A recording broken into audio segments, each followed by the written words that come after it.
Coming up on the bench, Syracuse football waltzed into Death Valley beaming with life, but could SU survive in a place where not many come out alive? And number 4, Syracuse men's soccer had an opportunity to clinch the ACC Atlantic Division against NC State. All the Orange needed was a point. Could they get a win in a tough road environment? Cuse field hockey continued its journey to perfection. SU welcomed in a pair of ranked teams to JS Coyne Stadium with a flawless home record on the line. Did the Orange defend their home territory? You'll find out the answer to that question and many, many more on this edition of On the Bench, and the party starts right now.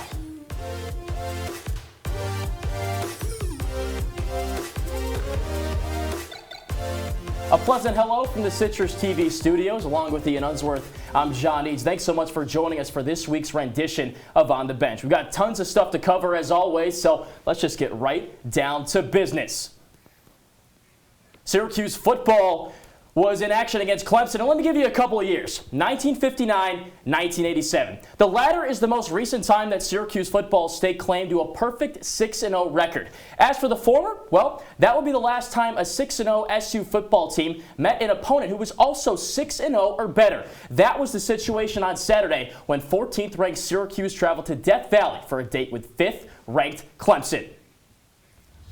The Tigers, a 38-game home win streak. That's what they're trying to get with this contest here. Dabo Swinney getting the troops riled up. The Tigers got the scoring done early. Will Shipley plows in for 6. Tigers up 7-zip midway through the first quarter. Syracuse answered minutes later. Garrett Schrader finds Sean Tucker out of the backfield on a wheel route. 7-7 midway through the first quarter.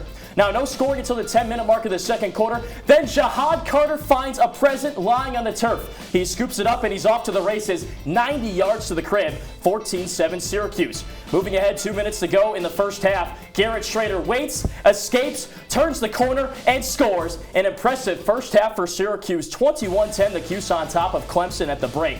Tough day at the office for DJ Uiagalelei. He airmails his intended target on this pass. Jason Simmons pogo sticks for the pick. First INC of the season for the DB. So Cade Klubnik took over for DJU. Here he is, 3rd and 25. He is bashed out of bounds by Elijah Fuentes-Cundiff. The late hit infraction gave Clemson a fresh set of downs and some new life. Moments later, Phil Maffa pays off the penalty with a touchdown scamper.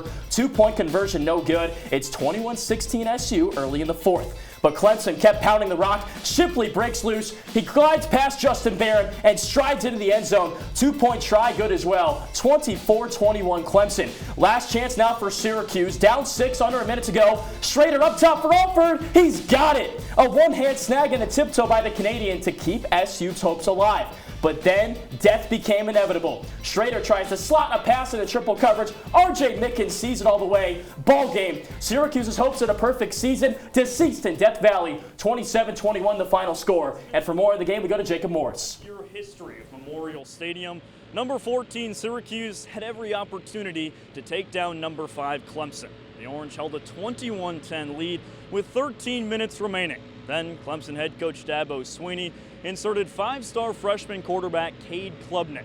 The Tigers then rattled off 14 straight points in the span of 2.5 minutes and route to a 27-21 win over Syracuse. The Orange had every shot at a program-defining upset. Instead, a stagnant second-half offense and undisciplined play costed Syracuse a chance at the win. We knew coming in they had a stout defense. That defensive line's solid and sets the tone for the rest of their defense. But as far as now, there's little things, just penalties and holding. Whenever we have explosive plays, they get brought back. And those little things stunt you and took away a lot of momentum and gave it to them. We fell short. It's the first loss of the year, so a lot of people can take it different. I say just look at it as a learning experience. We get to go watch the film and we get to learn what we can do better to help us next week. We'll want to know next week. Syracuse turned 4 Clemson turnovers into just 6 points. And for the Tigers, make it 38 straight home victories here at Memorial Stadium. That's an ACC record. Syracuse drops its first of the season. Up next, a home matchup with Notre Dame inside the JMA Dome next Saturday. Kick time is yet to be announced. Reporting from Memorial Stadium in Clemson, South Carolina, I'm Jacob Morris, CitrusTV. Ian, I'll tell you what, that's a disappointing loss for Syracuse. You had it 21-10, +4 in turnover margin, and you find a way to lose this game. It seemed inevitable after that 3rd and 25 play where Elijah Fuentes kind of picked up that penalty. The Tigers just know how to get the job done in Death Valley, but if you're SU, you're disappointed coming out of this one. They did it in front of 81,000 fans. It's a sold-out crowd in Memorial Stadium. It was homecoming week. The student section was writhing in anticipation, first in pain when DJU was throwing those picks, putting the ball on the ground. You have 4 turnovers. If you're Syracuse, you only get 6 points off of them, and those 6 points came on that Jahad Carter scoop and score. The offense in the second half was lifeless. Just can't happen. And Sean Tucker, we're going to get into this more in just a few moments here, barely touched the rock in this game. And SU, of course, terrible with the penalties. I'll tell you what, if Syracuse wants to rebound against Notre Dame, gonna have to play a lot cleaner because they rank towards the bottom of the ACC in penalties, and the NCAA as a whole, just really undisciplined. And the Elijah Fuentes-Cundiff late hit is what everybody's going to talk about. But 2 plays later on the exact same drive, Marlowe Wax pushed down Cade Klubnik's helmet, and that also got another 15-yard personal foul, and it gave the Tigers a lot of momentum heading into the 4th quarter. So not a great performance as a team for Syracuse, but here's the big 3. Here's the Mount Rushmore. Garrett Schrader, Sean Tucker, Rondé Gadsden. I want to call your attention to the middle of the screen. 5 carries for Sean Tucker, one of the best tailbacks in the nation? That's got to be a typo. Our production team's great here on the bench. That's not a typo, right? I mean, it has to be. Dino Babers said it was a game plan thing, that Clemson really did a good job of taking Tucker out of the game, and they did. I was there. I saw those defensive ends crashing in towards 34 and White, but still, you have to give Tucker more than 5 carries because, hey, 54 yards is still great. That's almost 11 a pop. And you need your Heisman candidate, at least in the preseason, not so much anymore, to get involved in a big-time situation like this. Well, let's just take a break from football. That was very disappointing. I'm done with football. Let's just, we'll come back to it next week. We'll see what they do. I'll tell you what, though, the Dome changeover crew putting in a lot of work this week. The Q's basketball team can't disappoint us, right? No, not against Indiana University of Pennsylvania. No possible way. Let's ask Nick Celaya, though. He's joining us. He's been putting in work all week, and now he's live inside the JMA Wireless Dome, where Syracuse men's basketball was in action this evening, facing off with Division II Indiana University of Pennsylvania. Nick, thanks so much for joining us. And I'll start off the questioning here. A rather sluggish performance from Syracuse in this contest today. Do you chalk that up to Indiana University of Pennsylvania just playing above its head, or Syracuse just needing a little bit of time to gel as a team, and why?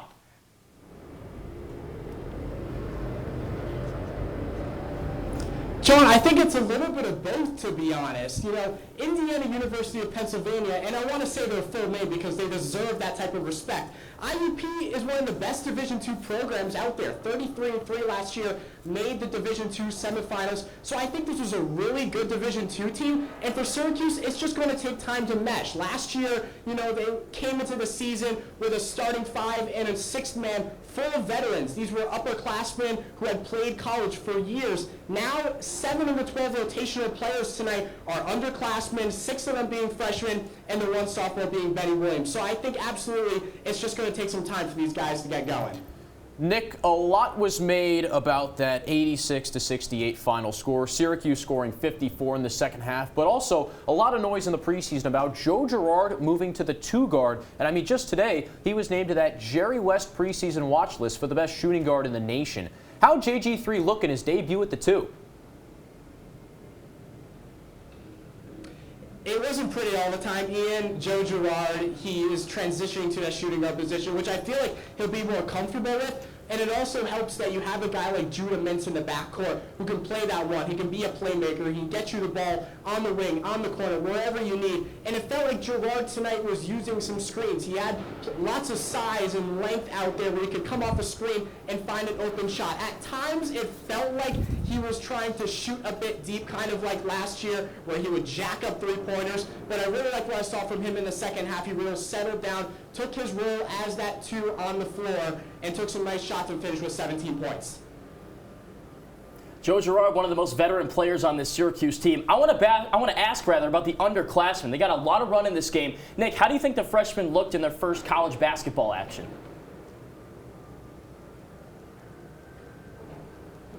It's what the hype's all about. This freshman class is legit. Jim Boeheim has been obsessing over Judah Mintz, and he showed it big time in the second half. He helped that surge to give Syracuse the lead, a 13-0 run in the second half, and they didn't look back after. Kadir Copeland in the second half, he got some big minutes, and really it was all about his energy. That changed it. Coach Boeheim talked about Chris Bell after the game and said he's not going to shoot 1 for 9 every game. He's a really good shooter, especially from deep and in the corner. 1 for 9, though, Nick, still isn't really that great, and 33-32 deficit at the half is not acceptable as the Orange start to play real D1 basketball real soon, the first game coming up in 2 weeks. What do the Orange have to improve before November 7th? Well, I think there's definitely some improvements that need to be made, but this is what the exhibition games are for, before you play Lehigh in just a couple weeks. Turnovers especially, Syracuse seemed really sloppy in the first half, 10 turnovers. They fixed it in the second half. And then when they play Southern New Hampshire next Tuesday, just come out of the gates firing. I mean, you know you're a better team, so come out, lead Jim Boeheim, let this team go out there and do what they can do best, and then when the regular season rolls around, it'll feel like second nature. Nick, thanks so much for the time. Really appreciate your insight. I'll see you in the gym tomorrow. So a comeback effort for Syracuse, and they stormed back in the second half, as you probably thought they would. Which player impressed you the most tonight?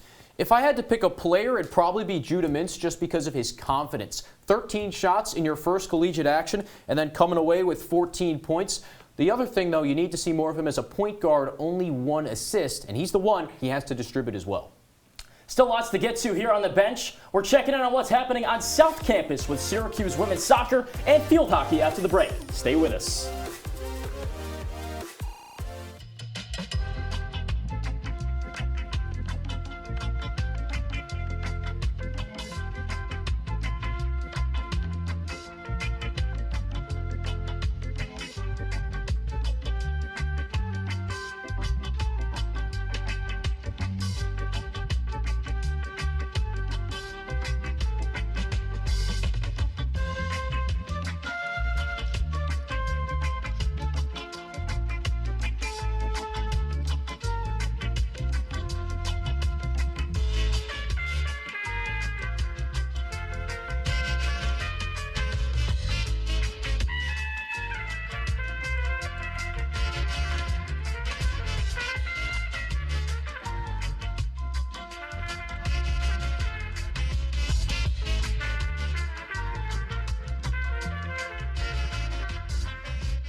When I was in foster care, I never knew when I would have to move, so I always had my suitcase ready to go. Then one day, I was adopted. My new parents opened their hearts and home to me. My parents cook my favorite breakfast for me every morning. My parents take me on trips I never thought I would go on. They gave me a home and an even better reason to use that suitcase. My parents aren't perfect, but they're perfect for me.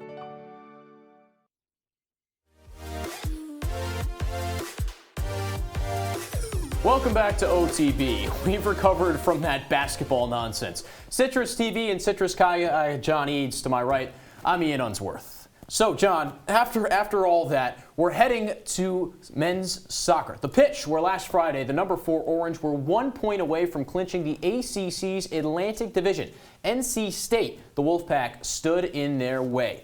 Down in Raleigh, Syracuse, the number 4 team in the nation, but there would be no scoring in the first half of this game. It was all SU with 13 shots. But against the run of play, NC State struck first.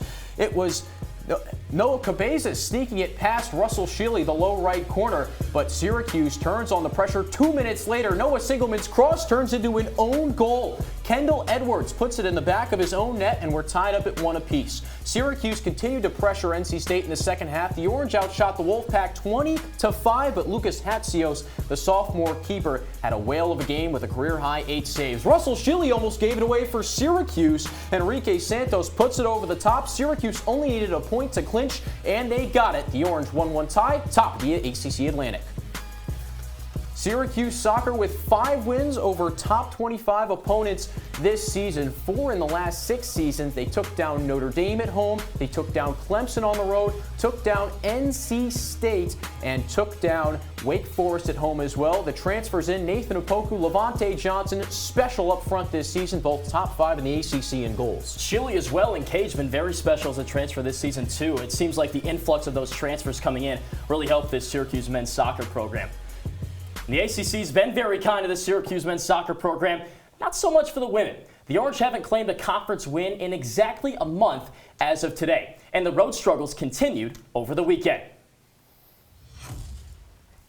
SU seeking its first win of October, but they'll have to tame number 21 Pittsburgh to do that. No scoring until the final minute of the first half. Pittsburgh on the attack, cross into the box. Syracuse can't clear it, and Bree Hilsintiger makes the Orange pay. You got to clear the leaves out of the backyard, man. 1-0 Panthers. We move ahead to the second half, closing stages of the second. Syracuse scrambling. Sarah Shapansky rainbows over everybody for the goal. 2-0 Pittsburgh, and that's how it would end up. So no dice in the Steel City. Maybe things would change in Blacksburg. SU seeking its first win in the last 6 meetings against Virginia Tech, and again, trying to snap that lengthy losing streak and change their fortunes in October. Corner kick near the end of the first half, and how often do you see this? The cross hooks into the back of the net, 1-0 VT at the break. Now up ahead to the 61st minute, loft pass, dangerous collision between Shea Vanderbosch and a Virginia Tech attacker. The SU keeper was flashed for a red card for that encounter, and then the Hokies paid it off with another score. Lauren Gogol punches it in, Natalie Mitchell on the assist, 2-0 the final in Blacksburg. So the struggles continue for Syracuse soccer. John will go from the pitch to field hockey, where the Orange had 2 matches over the weekend. The first against what was then the number 4 team in the country. Louisville came to J.S. Coyne Stadium. The Cuse and the Cards had a Friday night primetime showdown. Orange and Cardinals getting it going, and again, another slow start. There were no goals in the first half of this one, but in the third, Karina Comans gets the scoring started, slides it past Sasha Elliott to make it 1-0 Orange. But Louisville, 2 minutes later, gets it going. Katie Schneider, the slide and the score. The belly flop finish ties us up at 1 apiece, and we go to the fourth. A penalty stroke for Amy Plum. She puts it bottom right, and Louisville with 2 goals in under 4 minutes. The Cards have the lead. But Syracuse keeps it going, a set piece of its own. First attempt no good, but Villeman Bogert knocks it past Elliott. We're tied up at 2 with 10 minutes left. Cut that in half with 5 minutes remaining. Charlotte DeVries streaking down the field. Her first attempt no good, but Comans on her side strokes it in. Syracuse wins 3-2.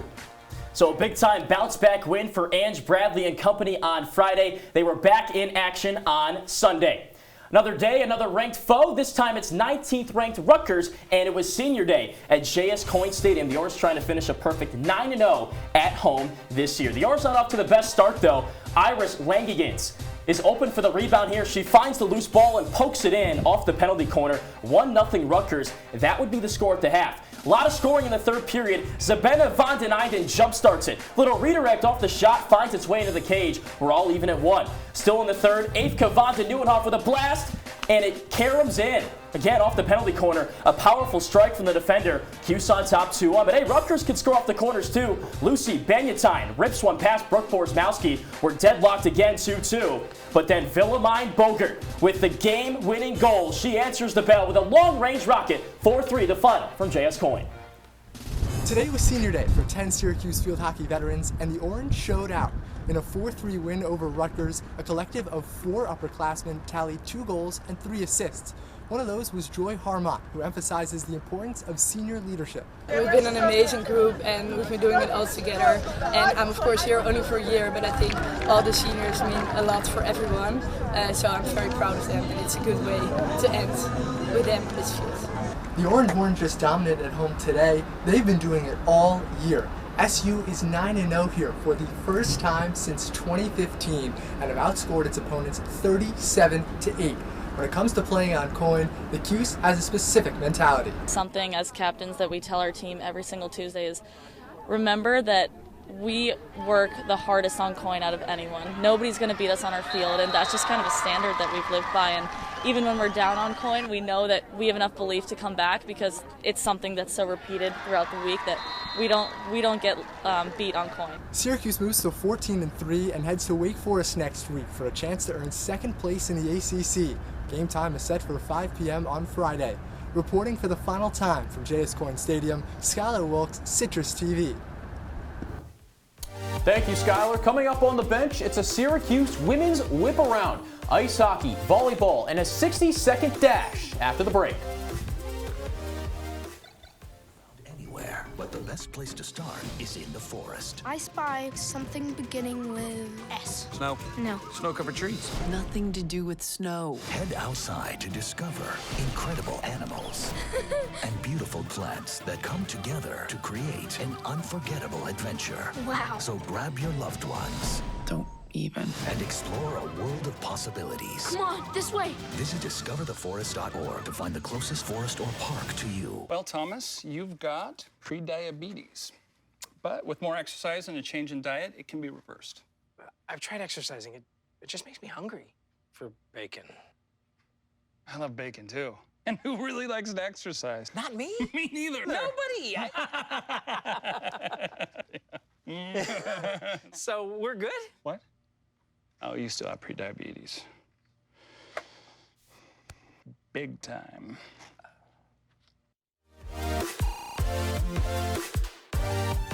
Hey, thanks for sticking with us along with my left winger, Ian Unsworth. I'm John Eads. Speaking of sticks, let's talk some puck.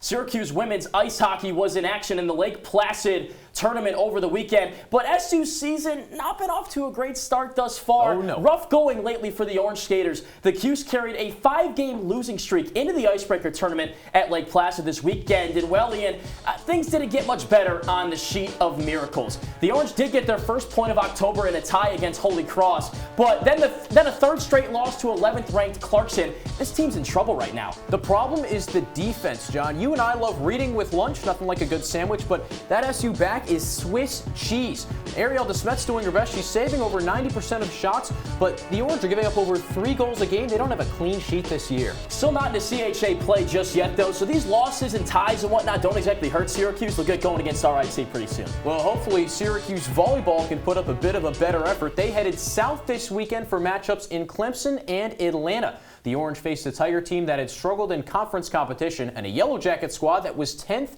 in the nation. The Orange trying to get some stuff going in Clemson. Hey, before the football team lost, they won. A 3-0 sweep. The first set was close, 25-23, but the Orange cleaned things up. They mixed it around. 3 players with 9 or more kills. Yeah, and the typical 2 stepping up. Helena Shimanova, Victoria Lockmanchuk, those 2 going 1 and 2 head-to-head for kills on this team.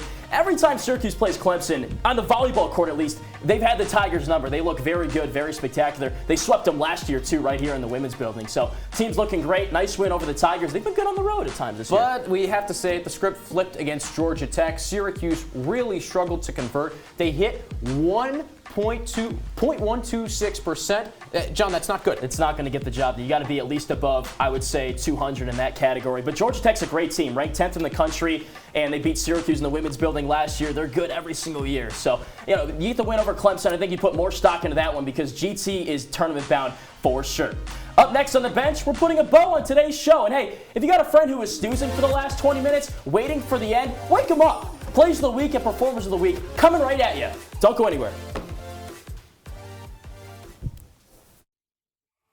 Dad? Just 1 minute, okay? Hey, Bobo, do trees tell each other stories? I'm sorry. I'm afraid I don't know that. Hey, why don't we go find out?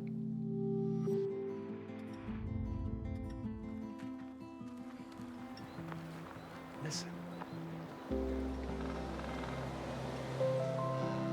Do clouds take naps? I couldn't tell you.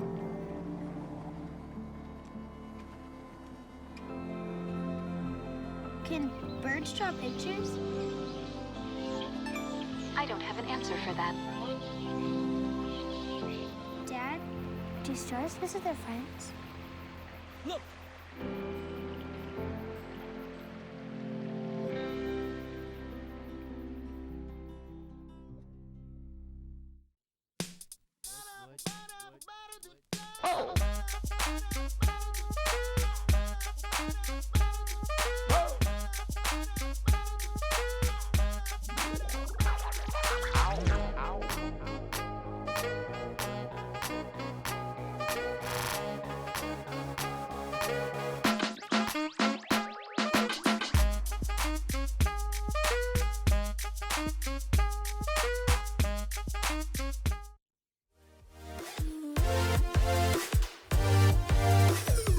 We aren't done just yet here on the bench, along with Ian Unsworth. I'm John Eads. Hey, we'd be remiss if we didn't share with you our plays and performers of the week, so let's do it. Let's start with play number 3.